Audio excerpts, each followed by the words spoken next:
بسم الله الرحمن الرحيم. ازيكم يا حبايبي؟ عاملين ايه؟ وحشتوني. انا جايه اعمل معاكم حاجه للفطار، لان طبعا زهقنا كتير قوي من الفطار. فانا كل فتره وتانيه كده بعمل حاجات الافران. فانا جايبه كيلو دقيق، كيس دقيق اهو، اي دقيق، اللي هو دقيق متعدد الاغراض. دقيق متعدد الاغراض هنخله، وجايبه بوله هنخل فيها الدقيق بس منع لاي تكتلات او كده عشان العجينه تبقى مظبوطه معانا. هنجيب منخل، نحط كيلو الدقيق كله. بسم الله الرحمن الرحيم. الحاجه والله اللي جربوا الطريقه ديت هتعجبكم جدا. سموا بالله بس وصلوا على النبي عليه افضل الصلاه والسلام، ونيه صافيه، وتبقي انت حابه تقفي تعملي الحاجه. طالما مالكيش نفس الحاجه هتبوظ منك، يبقى ليكي نفس كده وبالك رايق وتقعدي تعملي الحاجه هتطلع معاكي زي الفل. انا جربت كذا طريقه لاني انا اولادي بيحبوا حاجه الافران جدا، وانتوا شايفين الحاجه غاليه اساسا ازاي، الدنيا مولعه خالص. فمش كل شويه هبعت اجيب، يعني الكيلو اساسا بيبقى متعفرت جدا. فانا بعمل حاجه الافران دي في البيت، فجربت كذا طريقه، والله الطريقه دي اللي نجحت معايا. زي الشارع، والله ما تتخيل عن الشارع خالص، زي الشارع بالظبط. انا اهو دقيقه كده هنخله بقى كله عشان بس الفيديو ما يطولش عليكم، وارجع لكم تاني. انا كده نخلت كل الدقيق في البوله اهو. ممكن نحتاج نغير البوله، بس انا حبيت اعملها في الازاز عشان تخمر معايا بسرعه. وهحط ذره ملح،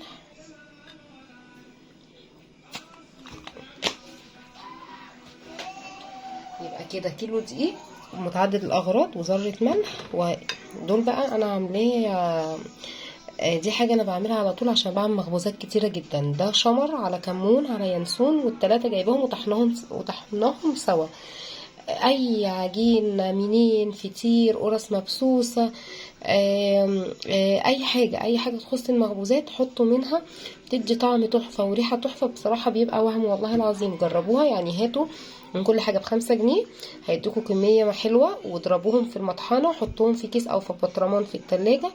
اي معجنات هتستخدميها حطي، يعني حتى لو انت ما بتحباش حطي معلقة، مش هتبان معاكي، بس الريحة بتفرق كتير، بالطعم بيفرق كتير، والله بيبقى طعمه تحفة. واكيد يعني الناس كلها بتحب النكهة دي يعني. دول معلقتين كبار. تمام كده، هنقلب كويس قوي يعني. خلاص كده انا هقلبهم بقى على مهلي. هنا في خطوه انا عاملاها،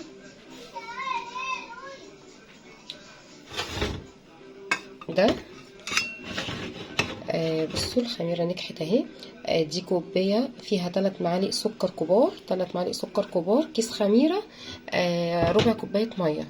عشان اضمن بس نجاح الخميره، فانا قلت عشان الطريقه ما تطولش عليكم انا كنت مجهزاهم. والخميره اهي بصوا اختمرت خالص. ده كيس الخميره اللي انا حطاه، و3 معالق سكر كبار على كيلو دقيق، وكيس الخميره، وربع كوبايه ميه دافيه عليهم. وهنسيبهم دول هنجهزهم اول الوصفه. تمام كده، هرجع لكم بقى تاني. انا كده ايه، خلطته كله في الشمر والكمون واليانسون ومعلقه الملح الصغيره مع الدقيق والخميره. طبعا انا سبتها تخمر، وريتها لكم ما فيهوش اي حاجه. هننزل بقى بكوبايه سمنه. بسم الله الرحمن الرحيم. بس انا مفتها على النار مش اكتر من كده. اللي حابب القرص ناعمه جدا، ناعمه قوي زياده عن اللزوم، يحط كوبايتين سمنه. اللي حابب القرص ناعمه وفي نفس الوقت بتقرمش بسيط زي بتاعه الفرن بالظبط، يحط كوبايه سمنه وكوبايه زيت. تمام. زيت بس، هتبقى مش هتديكي طعم الفرن خالص. انا جربت، كنت بجرب الطرق بالزيت بس، لا كنت بحس فيه يعني ايه، هي بتنجح. هي ما كان، لا مش هقولك ما كانتش بتنجح، لا كانت بتنجح فعلا. ودي كوبايه زيت. بس ما كانتش بتدي طعم تقولي لا في حاجه ناقصه. الفرن بيبقى حاطط حاجه انا مش عارفه ايه هي. جربت بقى السمنه. يا جماعه المعجنات لازم تدخلوا لها سمنه، والسمنه تبقى زي الزيت او السمنه اكتر من الزيت. انا عشان بعمل معجنات كتيره جدا فبستهلك سمنه وزيت كتير، فمش هقدر ان انا اعمل كل المعجنات سمنه بس يعني. فانا هعمل معاكم برضو الطرق القرص الطريه بتبقى تحفه. بس هعملها بسمنه بس ديت. انا عشان ولادي كل يوم زهقوا من الفطار، لا احنا عاوزين كحك، عاوزين فطير، فقلت اعمل لهم فطير، وقلت اعمله معاكم. مفيش اي حاجه، بس هو كده يعتبر خلص. شفت السهوله والله، والنتيجه تحفه. اعملوها وجربوها وادعوا لي بقى، اشتركوا في قناتي يا جماعه، نفسي ودعموها لي. دعموني واكتبوا لي تعليق حلو، اشتراك بقى ولايك وشير. هفضل اقول لكم اصل انا بنسى، فهفضل ازن عليكم كده لحد ما تقولوا لي خلاص يا مسلم، خلاص والله اشتركنا. هنفضل بقى نبس الدقيق بالسمنه والزيت كده لحد ما تبقى عامله زي حبيبات الرمل. هو ما فيهوش اي حاجه، عاوزينه زي الفران هدخله فيه سمنه بس. والعجن بقى بتاعه دوت بقى بيتحكم على نوع الدقيق. هنحط جنبنا كوبايه اي حاجه دافيه بقى. هقول لكم بقى احنا هنعجن بايه، بس هبسه بقى كده كله وارجع لكم تاني.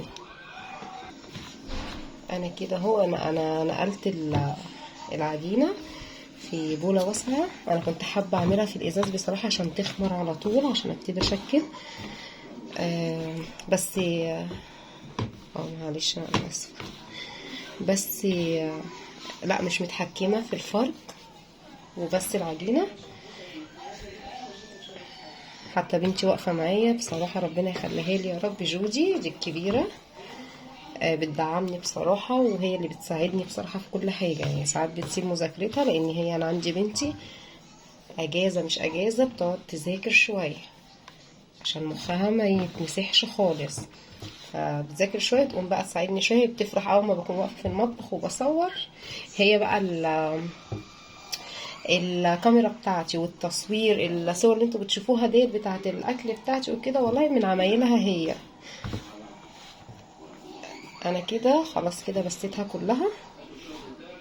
بصوا بقت عامله ازاي، بس كده بصوا هي من نفسها دايبه خالص كده. هنجيب بقى ايه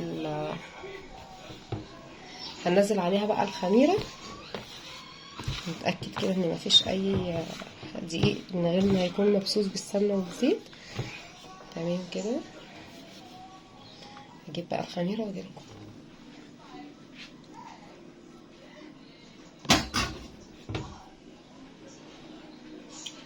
بصوا الخميره، بصوا كده دي ناجحه، عشان ساعات بيبقى في خميره فاسده ما بتطلعش، ما بتنجحش يعني الوصفه، ما بتكونش نشطه.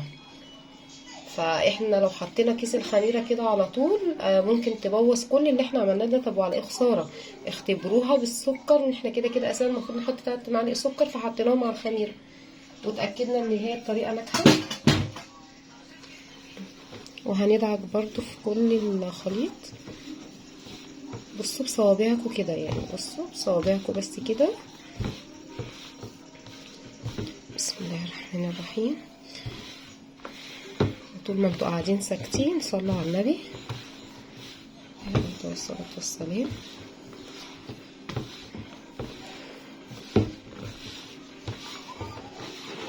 انا مش عاوزه اطول عليكم والله، بس خلاص اهي اخر خطوه بقى هنعملها وبعدين هنسيبها تخمر. انا قوليلي الكزرولة اللي هناك دي.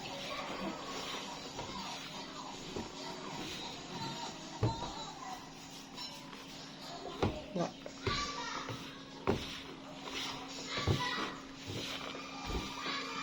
تمام كده.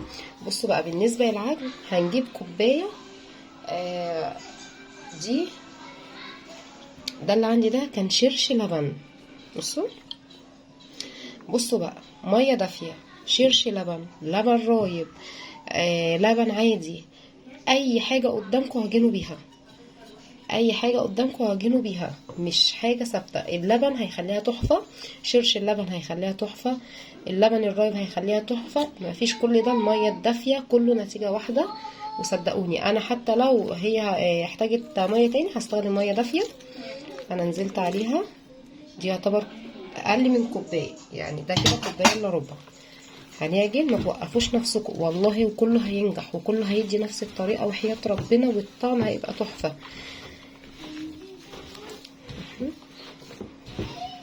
هي محتاجه ميه، صبي لكم ميه الغلايه، بس ميه دافيه. هي اساسا الريحه طلعت، الريحه والله وهم. بصوا، وعجيني بقى لحد ما هي تلم معاكي. هي كده محتاجه ميه.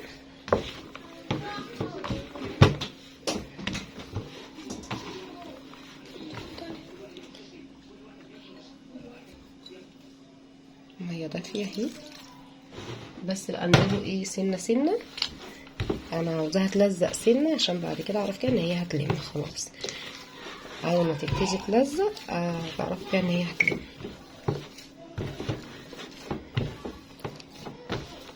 احنا كده نزلنا كوبايه الا ربع. هي كده محتاجه ميه. احنا كده نزلنا كوبايه الا ربع.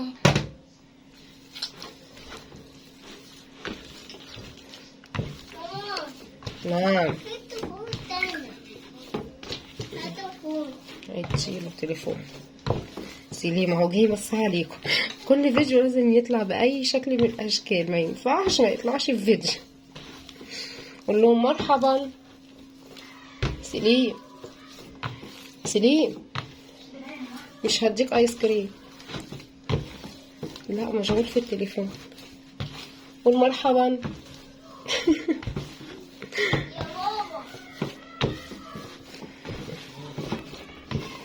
لا لسه، بصوا لسه عاوزه ميه.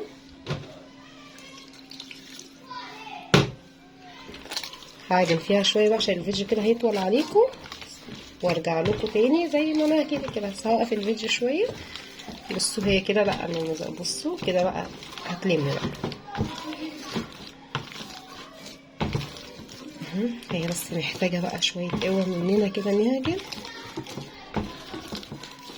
هلمها بقى كده شويه بايدي وارجع لكم تاني.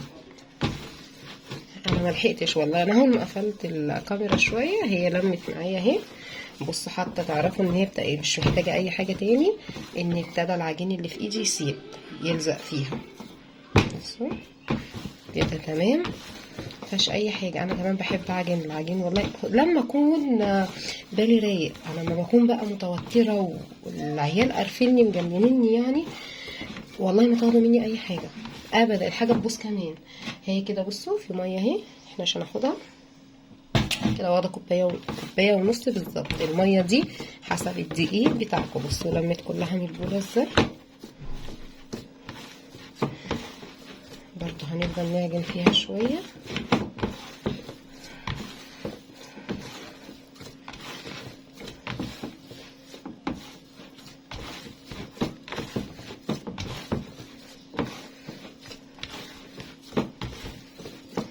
بصوا هي لسه فيها شويه تشققات كده، هي لمت بس ايه، انا هحط فيها شويه ميه تاني. هي مش محتاجه، بس كانها تلاكيك والله. بصوا كاني عاوزه اتعب نفسي وخلاص. هي والله بصوا لمت خالص. بصوا الطبق، بصوا هي لمت خالص اهي. بس لا هحط برضو بق ميه تاني عشان لو فيها تشققات بسيطه او كده، اللي هو اللي اتبقى ده. انا عندي لبن على فكره، كنت ممكن اعجن باللبن. انا كان عندي، انا بعمل الزبادي. بصوا هتقولوا لي كده لا اعجنه هترجع هتنعم اكتر. بصوا انا على طول كنت بعمل زبادي لولادي عشان هما بيحبوها، بس انا بقى لي فتره طويله قوي ما عملتهاش. كانت الزبادي لما بسيبها وكده فكانت بتنزل الشرش بتاعها، ما كنتش برميه، كنت بشيله ببطرمان ازاز واحطه في الفريزر بعمل بيه كل المعجنات. فالشرش اللي كان عندي ده كان من الزبادي، وكملت بميه دافيه. انا كنت ممكن اكمل بلبن، لا عشان اوريكم ان الطريقه ميه لبن، لبن رايب، شرش زبادي اللي موجود عندي كده عندي. هي كمان لمت اهي. بصوا تمام قوي كده. هي واخده كوبايه ونص ميه، حسب الدقيق اللي انت هتستخدميه. اوعي تنزلي الميه كلها مره واحده. كوبايه ونص اياكي. الدقيق الاكياس غير الدقيق السايب، غير كل عطار بتشتري منه، كل واحد بيختلف. بصوا حتى ما نزلت الميه مبقاش التعريقه اللي فيها.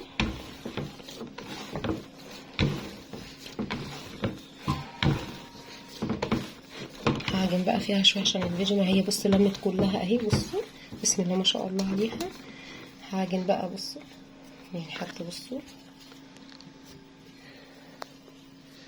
مفيهاش تشققات ولا اي حاجه. بصوا هعجن برضو بقى فيها شويه، بحب اتعب نفسي وارجع لكم تاني.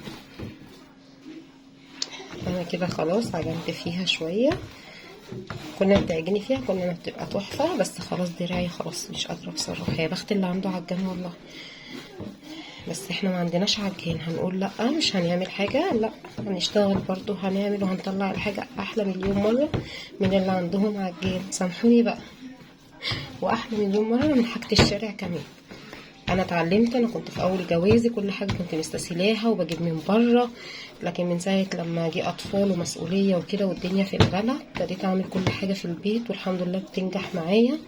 انا مش هطلع اعمل لكم حاجه وهي بتبوظ معايا او ما بتديش النتيجه اللي هي، لا والله كل فيديو انا بعمله لكم ربنا هيشهد عليا وحياة ربنا زي ما بينفعني قلت افيدكم والله. لكن لو في حاجه فيها ما بتفيدنيش استحيل اطلع اعملها لكم، هقول لكم كمان عليها.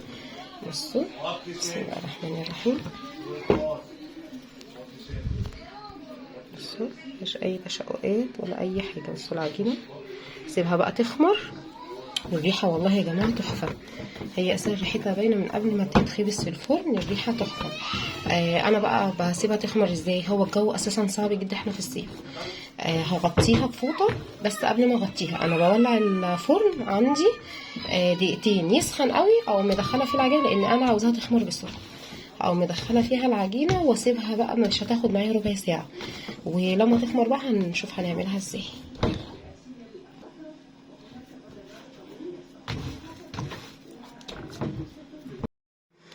بصوا كده هي العجينه اهي خمرت. بصوا بسم الله الرحمن الرحيم. بصوا ما خدتش نص ساعه عشان اساسا الجو نار. هي خمرت واحنا خمرنا معاها. الله يكون في عوننا الجو ده مش نافع اي حاجه فيه. بصوا والله ملهلبه.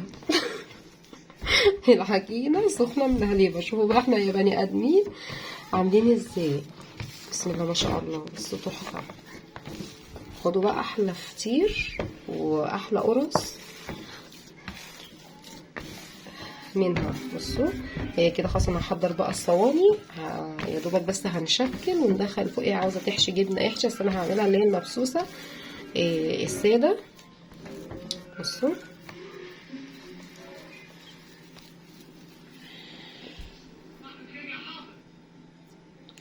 هي طريقه بس مفيش اي. بصوا هحضر بقى الصواني وكده واجي هوريكم هشكلها ازاي وخلاص كده عشان الفيديو ما يطولش عليكم. هرجع لكم تاني. انا كده بقى هبتدي اشكل في العجينه اهو. بصوا فين المكيال التاني؟ انا بجيب المكيال دوت انا هعمل بيها عشان كل الاحجام تطلع على قد بعض بالظبط كده. واكور بقى. وفي المكيال ده يعني انا ممكن استخدم ده او استخدم ده.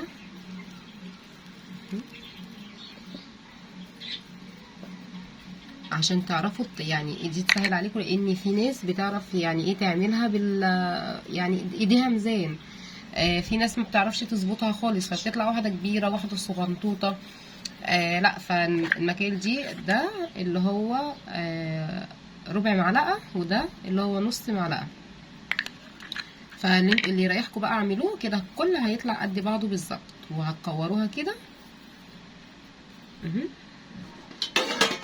نجيب صينيه هنحط كده تمام. هعمل واحده تاني معاكم. انا عملت الصغيره ولا الكبيره؟ صدقوا دي الصغيره. لا انا هعمل كبيره كده.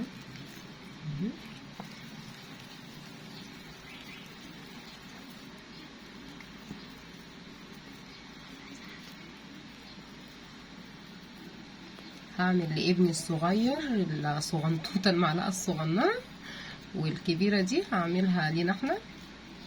ايوه كده.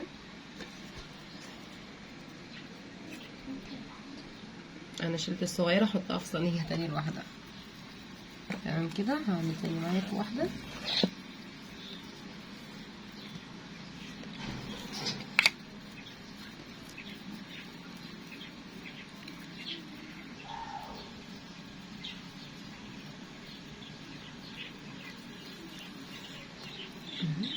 وسيبه بين كل واحده وواحده مسافه.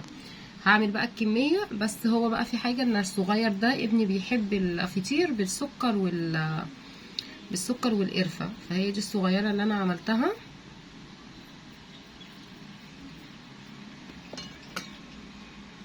وده سكر على قرفه. هو انتوا مش ملاحظين ان هي في الحلويات كلها لازم طلبات سليم اوامر اهي على قده اهي. والله بصوا، هو بيحب الفطير، ما بيحبوش محشي جبنه، بيحبوا محشي سكر وقرفه يا اما شوكولاته.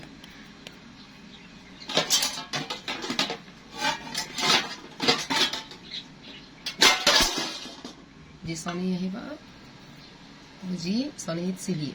خلاص تمام كده. هعمل بقى الكميه وارجع لكم. كده انا حاشيه قرفه وسكر. معلش بقى، هم رجعوا في قرارهم عاوزين القرص محشيه. بصوا انا ايدي اهي فيها سمنه مطرح ما بعمل العجينه، وده طبق اللي فيه السكر والقرفه.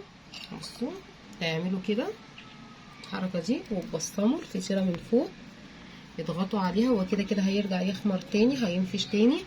اضغطوا عليها كده ضغطه كده عشان السكر ما يقعش منها ما تستوي. عشان كده تعرفوا ان ده الفطير بالسكر والقرفه، ده فطير سليم. انا على قد ما قدرت يعني خليتهم كلهم قد بعض. وبنتي عاوزه التاني بالجبنه، وانا عاوزاه ساده. طب نعمل ايه؟ نعمل كله بقى. ادي بصوا انا بعمل ايه هنا في الطبق كده، بيلزق في ايدي وتبصمي على الفطيره.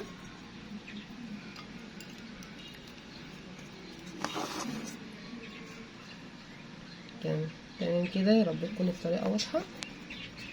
وهو كده هيرجع ينفخ تاني. اصلا العجينه بسم الله ما شاء الله عليها تحفه. بس كده هنغطيها ونسيبها تخمر بتاع تلت ساعه.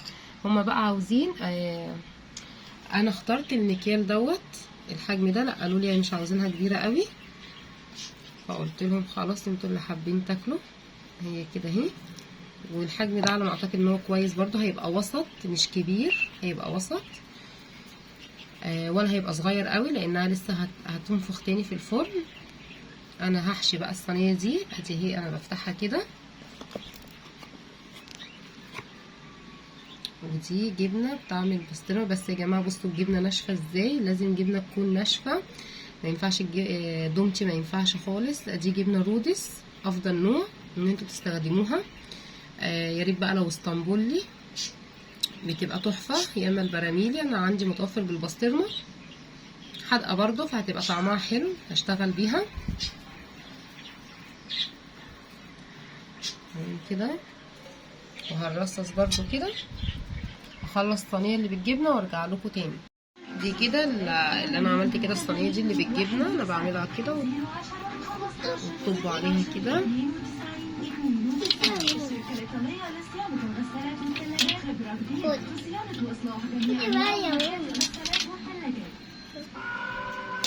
خلوا بس بين كل واحده وواحده مسافه، الحجم تعملوه بالطريقه الشكل اللي انتوا عاوزينه والحجم اللي انتوا عاوزينه. انا بالنسبه لي ده كده مناسب، لان انا ابني ما بيحبش الحاجه كبيره وهي لسه هتخمر تاني.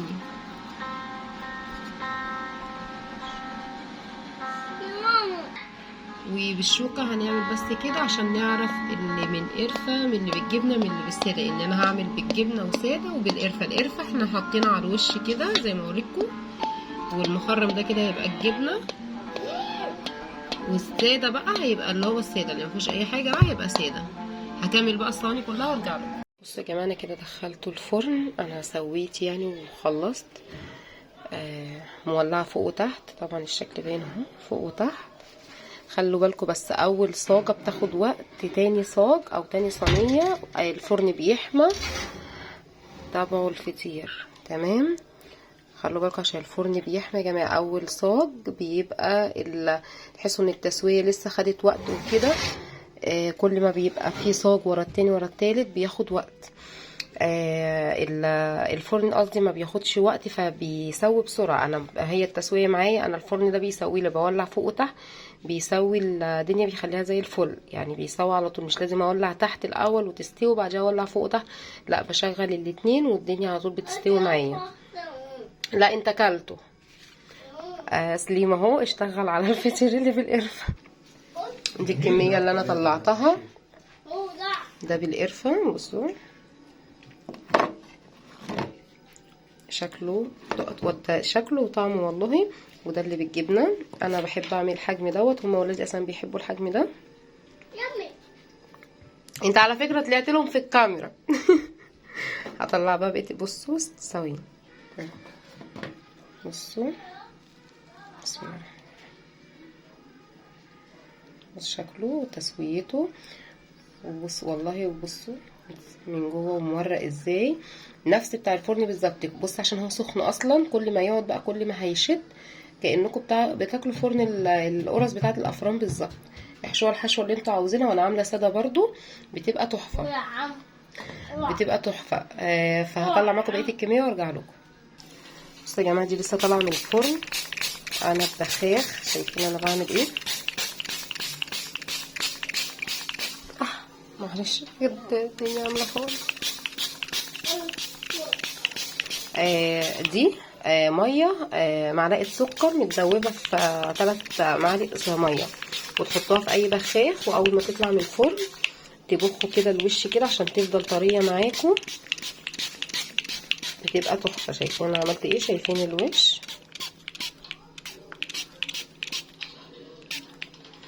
تمام كده. بخاخ فيه معلقه سكر كبيره و4 معالق ميه، وتحطوا ببخاخ يكون نظيف بتاع استهلاك مطبخ بس، وغطوا بفوطه لحد ما الصينيه التانية تطلع، تشيلوها بقى وعادي وتتعاملوا عادي. بصوا يا جماعه دي اهي طلعت من الفرن، هوريكم برضو الخطوه تاني اهي. اي بخاخ يكون نضيف بتاع مطبخ بس، هنبخ كده كله.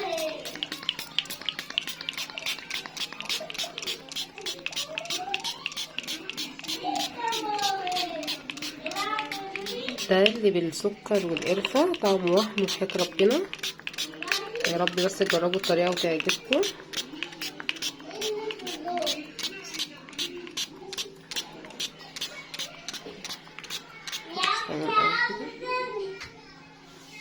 هنغطيها بفوطه. دي الكميه اللي طلعت.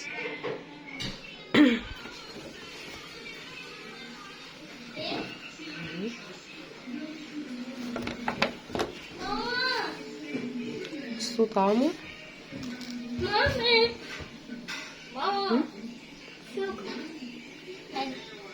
حاضر لا. بص انا كده خلصت اخر صينيه. بصوا التسويه، بصوا والله يا جماعه طعمه تحفه. بصوا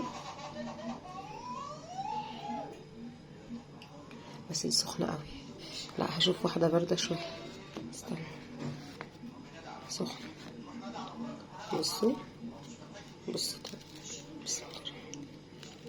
دي ساده، طلعت من نصيبكم الساده. انا عامله ساده وبالجبنه وبالسكر والقرفه، طعمه تحفه. هو لسه كده كده سخن، لما بقى بيشد بيبقى وهم. فين اللي بالجبنه اهو؟ بصوا اللي بالجبنه اهو، انا عاملاه هي بس الحجم انا عاملاه صغير عشان ابني ما بيعرفش يمسك الحاجه الكبيره، بيدهول الدنيا. وده اللي بالسكر والقرفه، ده مش محروق، ده العسل والقرفه عليه. بصوا برضو بسم الله طعمه تحفه. بس بقى عاوزين بقى انتوا تكبروا القرصه شويه، كبروها. دوت اللي هي القرص المخصوصه بتاعه الافران اللي هي دايبه وبتقرمش. انا بعد كده هعمل لكم بقى القرص الطريه خالص بقى، اللي هي العجينه القطنيه. لكن دي بقى كل ما بتشد مع ديت انا عاملاها عشان الصبح الفطار وبيسقوا بيه الشاي.